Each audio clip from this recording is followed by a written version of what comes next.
It's True Confessions Day. When I first started college, I had a rude awakening about how to read a textbook. I did fairly well in high school, but I learned very quickly in college that you can't use the same techniques that you learned in high school. In high school, I could get away without reading a book pretty easily. I hate to say it, but I kind of knew how to shortcut the system and avoid myself a little extra work, which I'm sure many of your children already know how to do. If you're not a reader instinctively, and kids with dyslexia generally are not readers because it's such a struggle to do that, they tend to figure out the shortcuts. And that works pretty well in high school, not so much at college.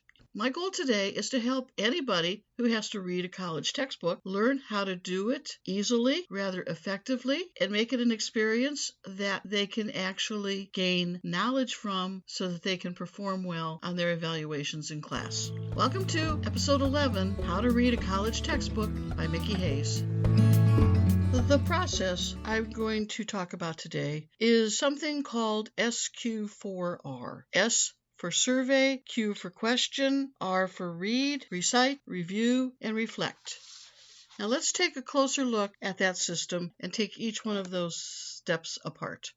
Your first step when you're reading a chapter in your textbook is to do a survey. Now the survey, in my opinion, is probably one of the most important parts in this process, and it's actually one of the easiest. So the first thing you do is you skim through the pages, one page at a time, and you look at anything that is in bold print, read the headings, take a look at the pictures, and read the captions underneath the pictures. Move through the chapter one page at a time until you get to the end of the chapter, and then look at the summary, the review questions, and any list of terminology that's found inside the chapter. Read the summary, check out those questions and see if you know any of them already, and make a note on a paper of any terms that you don't know and need to learn. The whole purpose of starting with a survey is to get a holistic feel for the chapter, get a general overall picture of what that chapter is about and what the important things are in the chapter. That would be the things that are in bold print, the headings. Those are the key points that they want to make sure you notice and understand. And then as you're doing that overview, as you're doing that survey, keep a pencil and paper next to you and just jot down any of the things that grab your attention and make you go,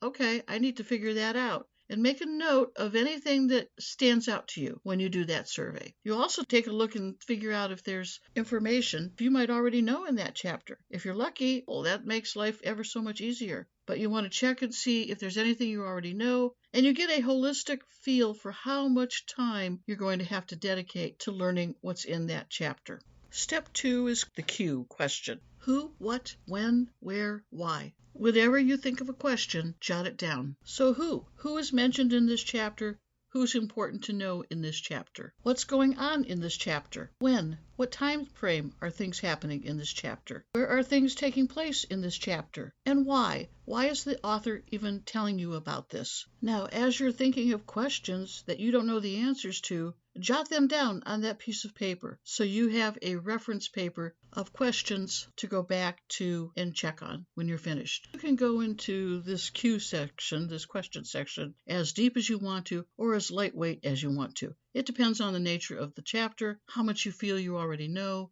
and how much of that information you've never ever seen before. The third step is read. This is the time where you read the content in the chapter. If you are a struggling reader, use a screen reader or some sort of app that will read the content to you. If you are reading the chapter to yourself, I suggest you read it aloud so that you focus on the words and hear the information in the chapter. You should also read with a pencil and paper next to you so that as you're reading, anything that catches your fancy, you can jot down on that paper that you can look at later. You can also read with a highlighter in your hand, but if you use a highlighter on your text, only use it sparingly. A word here, a word there, so that when you look at the page, those words will pop out at you. If you just use a highlighter and make pretty little stripes in your book, all you're doing is making pretty little stripes, and they're not very effective. So just a dot here and there to draw your eye's attention to a key word or phrase. If you listen to my podcast on learning styles, that when you're reading a chapter, you're reading with your eyes, you're using the visual, but if you read it out loud,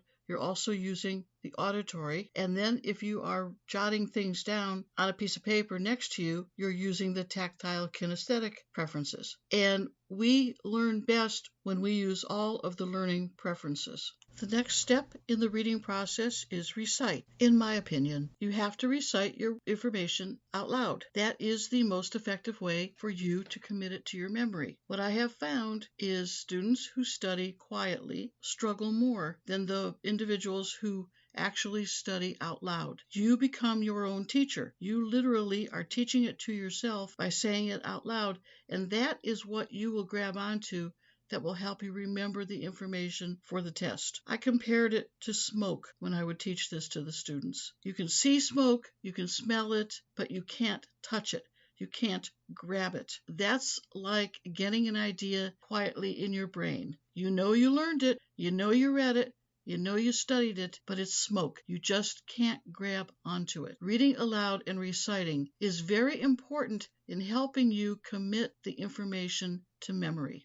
Your next step is to review. This is the time where you want to consider what you remember, what you didn't catch, what you still don't understand. Take a look at the notes you've made, scan the pages for any highlighting that you might have done, or any notes that you put into the textbook. Anything that's going to trigger that memory in your brain. Review, but figure out what you still need to learn, what has not yet stuck in your brain. And then the final step, reflect. This is where you take a moment and look back over everything again and think about if there's anything in particular that just didn't click, that just made no sense, that you still have more questions than answers. Those are the conversations then that you should take to your teacher during office hours so that you can figure out what information you're missing from that chapter. So through this whole process, you did survey, question, read, recite, review, and reflect. And if you did each one of these steps, by the time you're finished reading that chapter, you should have a pretty good handle on what is important and what you know in that chapter and what you still need to study. I hope you found this section valuable today. I think it's very important that students coming into college spend some time actually digesting the information in the textbook, if that is what the professor is expecting.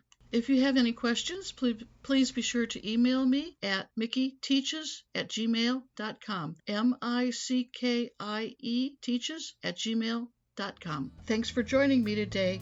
Bye. The information contained throughout this podcast has been gleaned from my own personal experiences, but to ensure accuracy, please contact the Disability Services at the college of your choice to have first-hand information and the most up-to-date policies and procedures followed by your particular institution of higher education. The content in any of these podcasts is not intended as a substitute for information from legal, educational, or medical professionals. Always seek the advice of your attorney or qualified healthcare provider with any questions you may have with regards to legal, educational, or medical concerns.